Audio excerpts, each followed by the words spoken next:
안녕하세요, Shan입니다. 안녕하세요, Kaiden. We are K-pop Chingus. All right, so it is a new thing. We're doing that. So we are starting something different with this channel, and with us starting something different, we're going to be doing different segments. So me and Kaiden are going to be doing KBS World TV Screening Humanity. And this is the Screening Humanity basically is talking about people's everyday lives, different things, different scenarios, what people go through. Because we always see the glitz and glam of, Korea. We never really get to see, like, the stuff that goes on in people's everyday life. Like, not everybody's a celebrity. Not everybody gets to take trips to Jeju Island and, go on hiatus. Busan and stuff like that. Yeah, people actually have to work and have lives and have to take care of families and stuff like that. Right. So right now we are doing Screening Humanity. They only do 5 parts to each show. I'm not sure why. I'm guessing that's like, what do you think that would be? I don't know. I'm guessing that's like the limit they put because they don't want to be too interfering with people's lives. Because if they don't do 5, which think about it, 10. Yeah, because you never really know how long they're actually with the people, whoever they do it. It's like the course of a couple of months, I think, and then they just kind of break it down into like 5 parts or whatever. I don't know. Yeah, because I would say it'd be about a month because of all the editing and what they don't want and what they do want and how they're going to put it and make it seem like it's not edited. But we all know it's edited. They also probably keep it to 5 parts because it's not just the same thing. It's showing different people, different families, different situations. Right. And they do go like to other countries besides Korea, right? Because I think I seen one where they were in Vietnam or heard about it, or am I wrong? I know it was a Vietnamese person in there.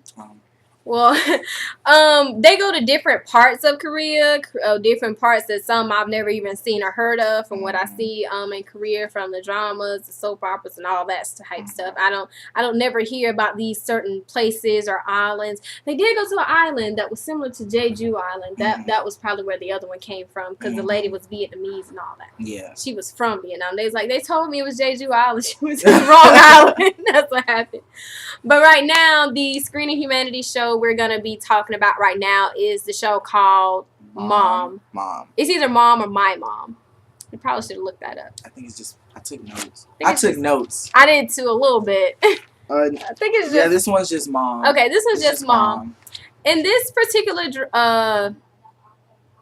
what do we call it? I don't know. In this particular, show in this particular these episodes with Mom, it's about a mother who has 5 children. 5. Yes. I didn't get all their names down, but I know you did. Yeah. The mom's name is Min Suk. Yes. Her children are Sehwa, Seyong, Goeun, Juhwa, and Minyoung. Yeah. Okay, yes. Let me see what you got. Can you read that? Yes. The mother owns a rice soup shop. And that particular place where she's at, they actually eat just raw Korean beef. It looks really tasty. It does. I don't think I when want her daughters were eating, I was like, oh, that looks so good. It looked like it smelled really good. Yeah, I know, right? I'm just like, we can't. Yeah, because our digestive system probably work won't like digest that. Nope. So, yeah, we might get some. And then it did say on this particular episode that in that particular place where they were, I can't remember the place, that they said eating Korean beef raw like that. It was Mokpo. Mokpo? Yeah, Mokpo, I think. Mokpo. Yeah. Yeah, I think it was Mokpo. Mokpo. Mokpo. You sure it wasn't longer? I might be thinking of the temple they went to. But anyway, we probably should have wrote that down. But anyway, all in all, in that particular part, eating Korean beef is the norm. Probably if they would have went to another part, probably if they would have went to Seoul and they didn't see them eat Korean beef, then they would have looked like, what's wrong with you? Why aren't you eating it raw? Why aren't you? Why is it cooked? Yeah, why? But they do. What? They eat cooked meat as well. It was pork belly. Yeah. Pork belly more so the cooked part, but Yeah. that's just the norm for Korean beef. And Yeah, I'm like, and her kids are like, they tear it up, like she'll season it, put the little vegetables in it, mix it up, you know, and they'll be she eating be getting it. thrown down in the kitchen. I I'm love like, that. yes, But yes, I need she's that. a rice soup owner, restaurant owner, and she was married. It lasted 3 years and it didn't work out, obviously, and it was a painful divorce. Now, let's talk about painful divorce. When we hear painful divorce, what do we think? To be honest, because in my mind, it's like a whole type of thing that's I'm gonna drag you down and try to take every penny and all the kids and stuff like that. Basically. Sure word. But what do you think? You think the same thing? I think the exact same thing.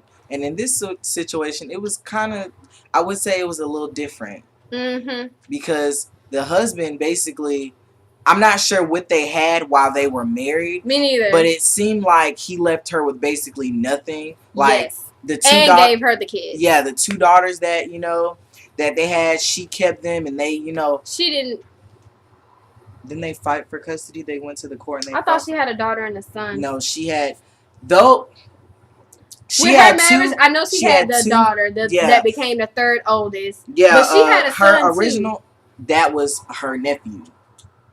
That was her nephew. She adopted Sewa, which is her niece, because she already had Sejong and Goan.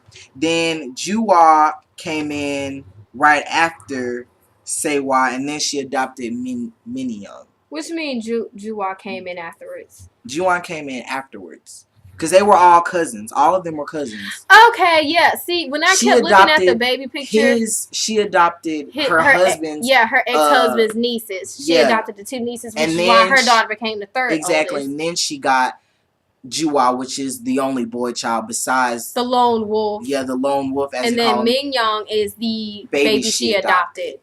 She is so adorable and so cute. And in her mind, or in that particular place, it seems like if the oldest does well, everybody will fall in suit and do well and be successful. I'm not sure if that works with everybody in Korea, but that's what it seemed like for that particular place. Because that's all she mainly talked about, too, was if the oldest does well, then the rest can do well. Yeah, and they had a family model and everything, like, better than your best. Like, they kind of lived by that because it was just them. And that was awesome. Yeah. You wanna? She kept saying that Siwa, the oldest daughter, was in pain, and I couldn't. I'm assuming because of the what happened to their parents? Okay. That's what I want to know, because that's they never touched on their parents. They never did. I'm assuming they either got divorced and wanted neither girl, so they possibly could have got killed. She said because the eldest one, Sewa, she was like, she had no problem with calling her mom even before, you know, she came in. And they, mind you, like, they have only been together probably about 3-4 years. And but then again, they probably were closer with her relationship during the husband too, because they probably it's a lot of unanswered questions behind why she got the 2 girls. Yeah, they kind of just jump into the story. They give you a little bit of background, a little bit, just teeny tiny bit. But basically, one of the biggest points of the story, of this particular story in Screen Humanity, was Min Suk had cervical cancer.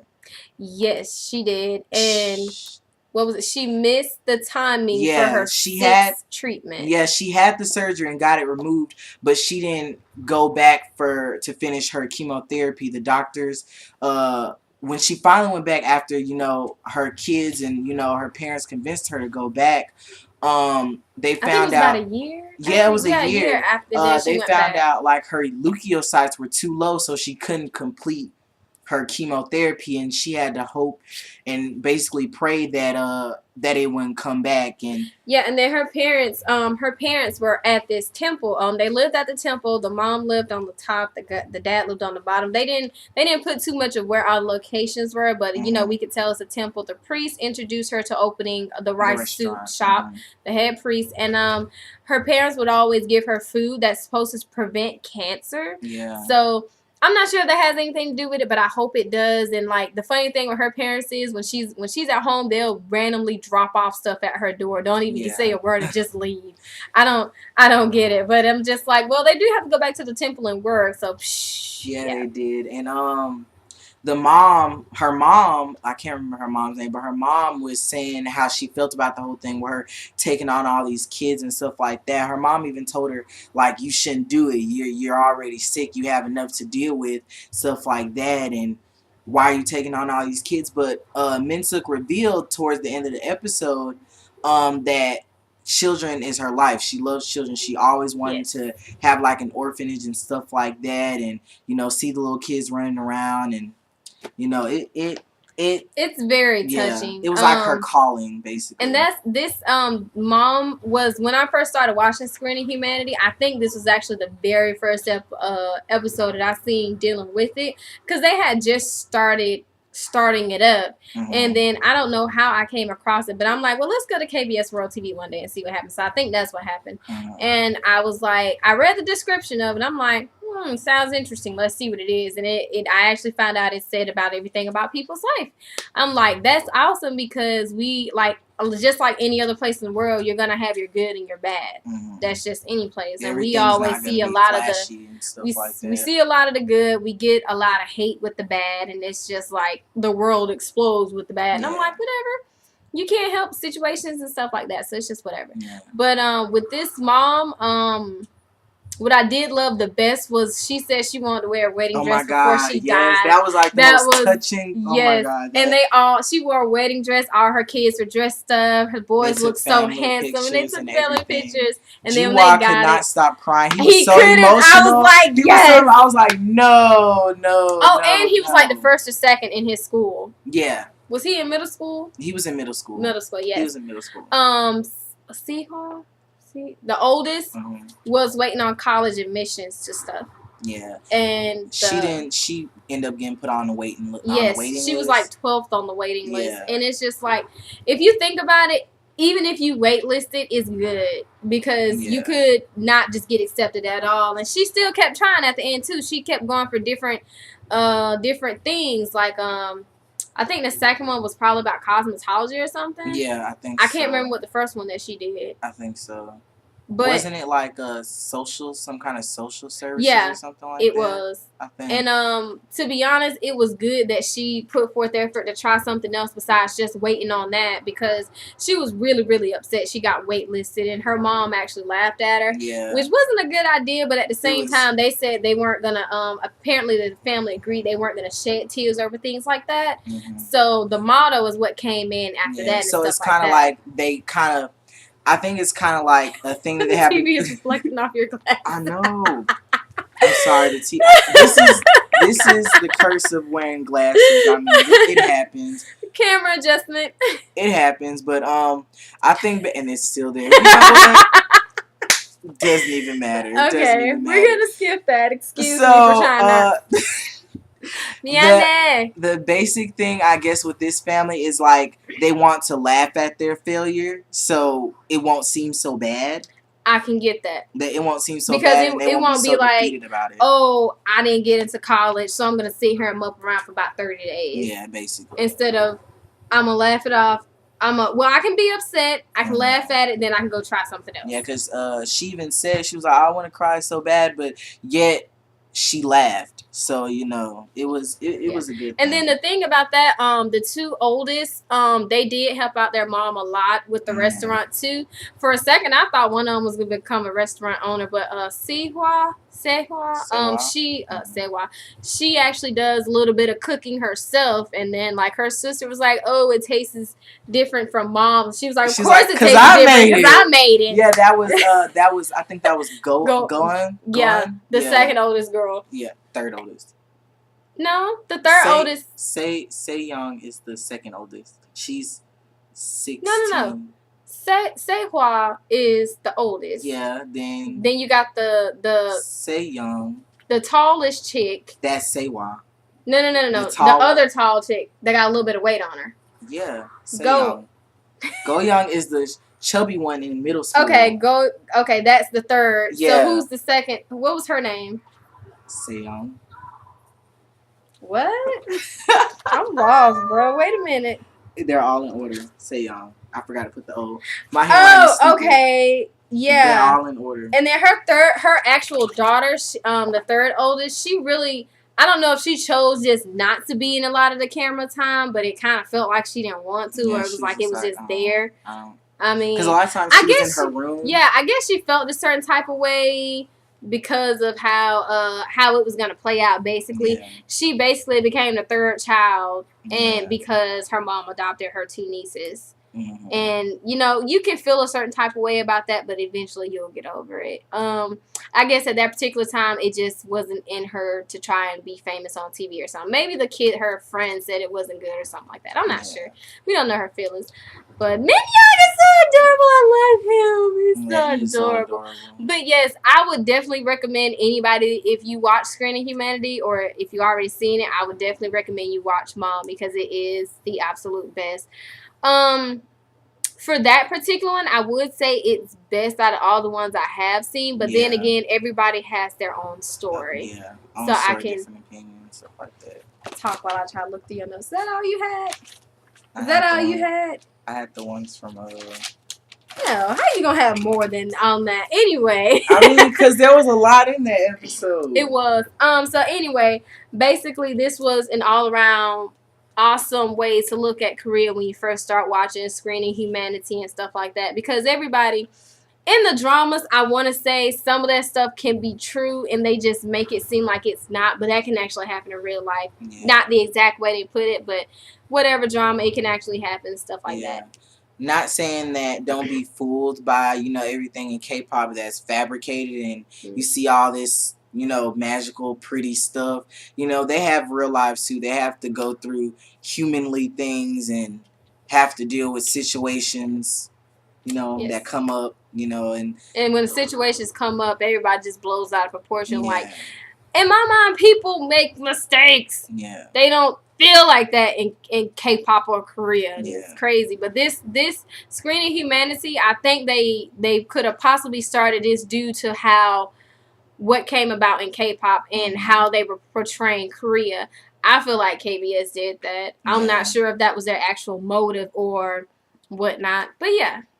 Whoever decided to start creating this Screening Humanity thing, they are a genius because it shows there's more when you look inside. Don't just look at the cover because it's so. Don't just look at the cover of the book because it's so pretty. You got to actually read what's inside. You got to read the content. I know. Thank you. Okay. Okay. So anything else? We good? No. I think nothing. This was absolutely amazing, and we have seen a lot more, and there is more to come in the future. So give us your comments, like, subscribe, let us know what you think if you've already watched it, or I would recommend you go watch this. Please. It is. I can't say we never told y'all anything wrong because I can't say that, but take the advice of us and just go watch it. Yeah. You will fall in love with Mignon. And follow us on our Facebook fan page at K-Pop Chingu's Officials. Yay! All right. See y'all next time. Annyeong.